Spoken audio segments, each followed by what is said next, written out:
Hey guys, welcome back to my channel. My name is Sochi of Sochi Lifestyle, and if this is your first time stopping by, you're most definitely welcome. And if you're a returning subscriber, welcome to your first encounter of Sochi Lifestyle. This is a detailed tutorial on how I made my wedding dress.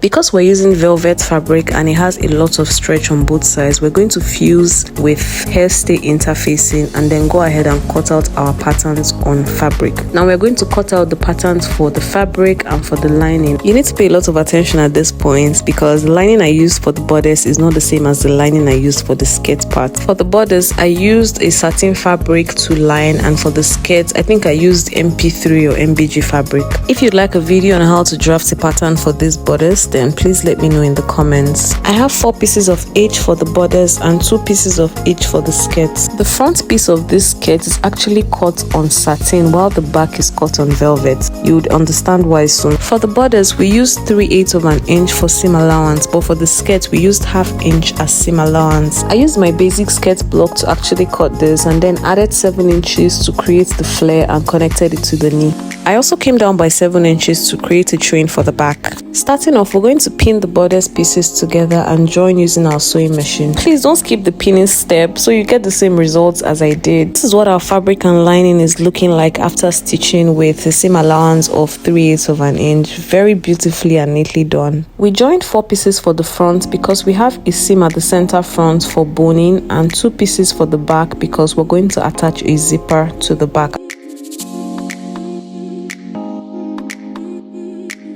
Now it's time to notch the curved seams for ease. This is majorly going to be done on the front pieces of the fabric and the lining alone. Create as many notches as possible, and remember the notches are only for the curved seams of the fabric. Where you have straight seams, you can just leave those parts alone like I'm doing. So we're going to do this for both the lining and the fabric.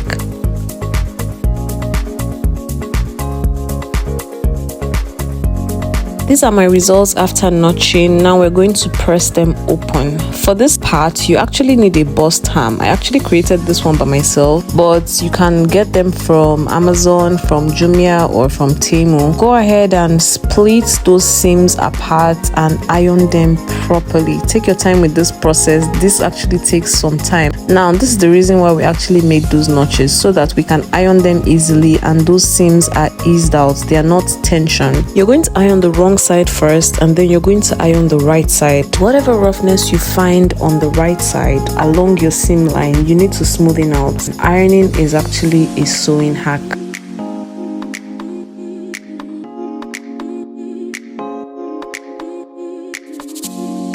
I was kind of worried about getting iron marks on my velvet, but the iron didn't actually seem to give any iron marks. That was why I actually used this fabric to cover, but by the time I ironed without the fabric, it didn't leave any iron marks. So I advise you to actually use fabric to cover if you're working with like suit material and all, but for this one, we're good to go. If you're wondering why we need to iron the seams open, the first reason is because we need to split the bulk to the both sides, and the second reason is because we're going to have to sew in boning casing using the seam allowance. We're not attaching external boning casing. These are the results we have after ironing. This is actually the next day. I needed to take a break. So at this point, we're going to stitch in the boning casing and we're going to use a 1/2 inch seam allowance to do this. Try your best to sew a straight line. We cut the lining of the skirt to actually stop at the knee line. I've gone ahead to stitch in the darts and crease the center front of the skirts. The pattern of the bodice and the skirts were constructed to overlap each other. We had 2 waistlines. We had the high waistline and the low waistline. Now we're going to match the low waistline of the bodice and the low waistline of the skirts together. Using the pattern pieces, we're going to mark out both the high waistline and the low waistline on the bodice. We're using a tailor's chalk to mark this out on the wrong side, and we're going to use our pins to transfer those markings to the right side. I know I'm very fast. We're trying to make this video as short and precise as possible, but if you have any questions, make sure to leave them for me in the comments. I would clarify all your questions. These markings I'm making here are the high waist measurement. I ended up using the low waist measurement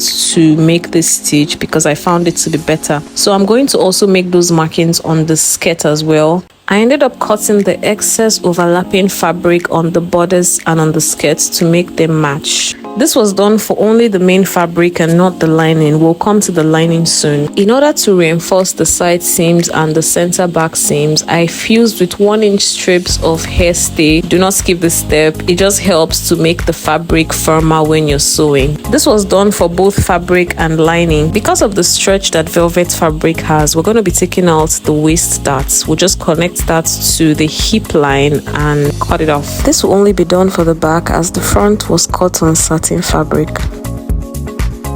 Using those 1-inch hairstay strips, I'm also going to reinforce the waistline for the velvet fabric.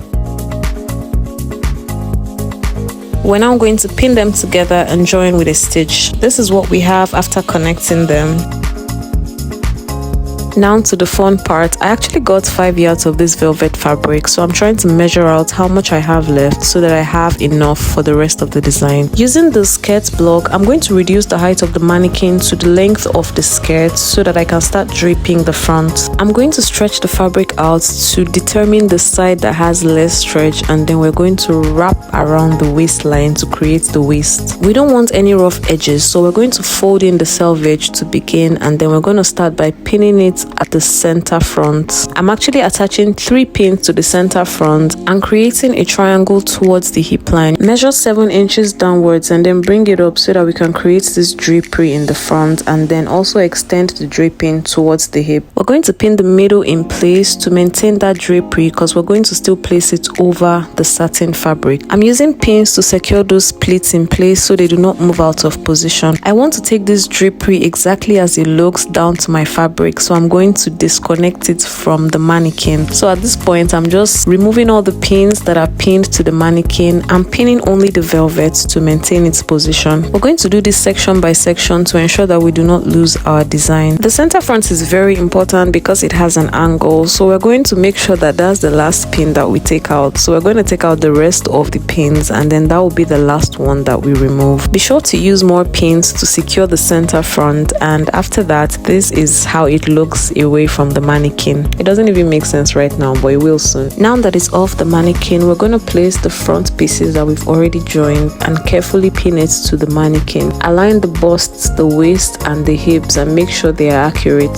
Also ensure that the height of your dress is also the height of the mannequin. Now bring the drapery that we've already made. Start by pinning the center front and then pin the hips. This is what it looks like after pinning. Maintaining the draping we have in front, we're going to smooth the rest of the velvet to the shape of the satin that we have underneath. So basically what I'm doing is pinning the velvet to the side seam of the satin fabric from the top to the bottom. I'm also pinning in those pleats so they can also stay in place. Please take your time with this process because at this point you could actually alter and change the drapery that you originally had in mind. We're going to now trim the excess velvet using the shape of the satin fabric skirts that we initially had. If you have any pins that is in your way, you can take them off, not completely, but place them in such a way that you can still cut out the excess fabric. After trimming out both sides, you can go ahead and trim out the hem. These are the results we have once we're done trimming. Now we're going to use a steam iron to actually steam this while still on the mannequin. Do not take off your pins before steaming. After steaming, then you can take off your pins so that you have a very clean folded pleat. Make sure you've also joined the velvet fabric to the satin fabric on the side seam all the way down. Make 2 stitches at the center front to secure the drape. This has to be done before the pins are taken out. Moving on, we're going to trim the skirt at the lower waistline to match the shape of the top in order to make it easy to lock in that boning. This will be done for both the front and back. The bonings will be cut according to the length of the boning channels minus ½ inch so that we can have some stitching allowance. Now we're prepping these bonings after cutting them. We're melting off the edges and we're using the blue flame part of the candle so that we don't have any black. We're going to go ahead and feed the boning into the boning channels for both the front and the back before going ahead to pin them together, and then we're going to lock it in with a stitch. After that stitch, I think I even did a top stitch to make sure that they are firm and they don't move. My candid advice would be to always pin before making any stitch. It just helps your fabric stay in place, and plus you can actually stitch over the pins like you can see me doing here, and then you take off the pins after making the stitch. And don't forget to back stitch. I'm just showing you what the 1-inch hairstay strips look like. They don't have to be perfect, they just have to be about 1 inch, and then you go ahead and press them to the seam lines of the skirt pieces. This is what the lining is looking like after making that stitch and also doing a top stitch. Very neatly done. At this point, I've already gone ahead to match up the waistline for the back and attach the zipper. If you want a tutorial on how I achieved the zipper, just let me know. So I've gone ahead to cut out the hip padding. This pattern was already on my skirt block, if you noticed earlier. I'm going to be doubling it for more bulk. Then I'll iron it to straighten it out. The next step actually takes a lot of time. You're going to go ahead to trim off the edges so that you have a smooth transition and not have your hip pad showing, and this took me a lot of hours. If you'd also like a detailed tutorial on how to make a hip pad, let me know. The next step would be to cut out some hairstay in the shape of the hip pad. Make sure that you have enough allowance because you're going to need to cover the entirety of the foam.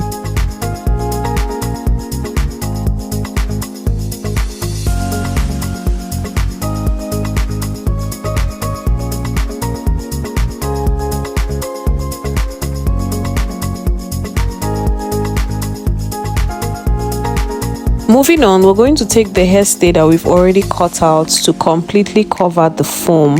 And after ironing, make sure you relabel the foam so that you don't get confused. You're going to end up with 4 pieces instead of 8 like before, because now we've joined 2 to each. Now we're going to go ahead and stitch out the edges of each one. Make sure to stitch around it 2 to 3 times.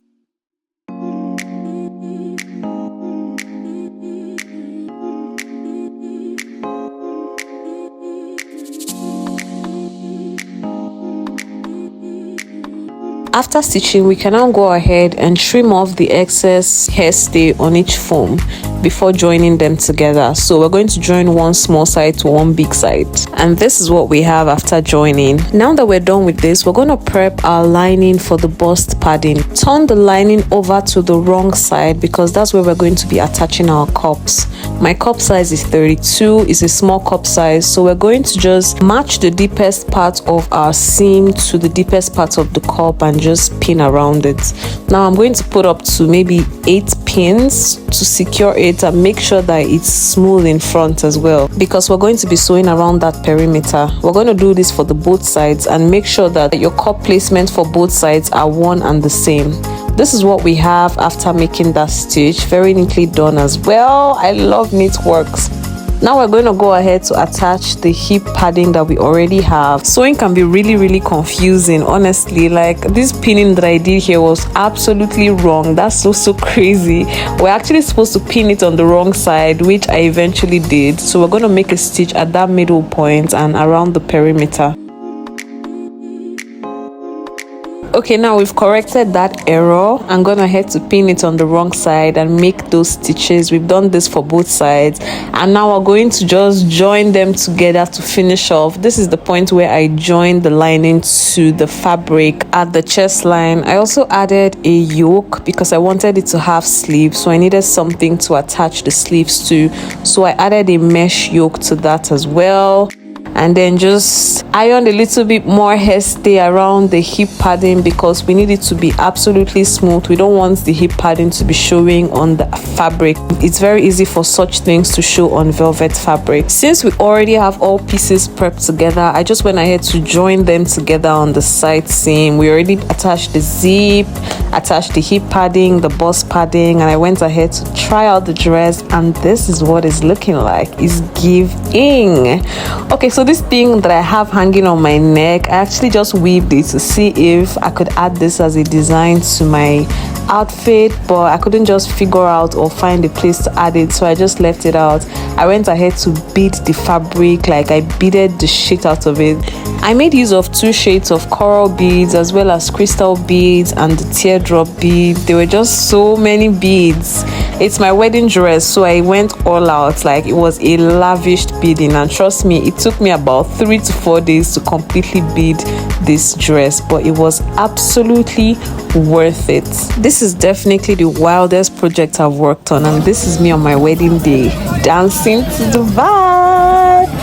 Thank you guys so much for watching. I really appreciate it. Let me know what you'd like to see next, and until my next video, guys, peace and love.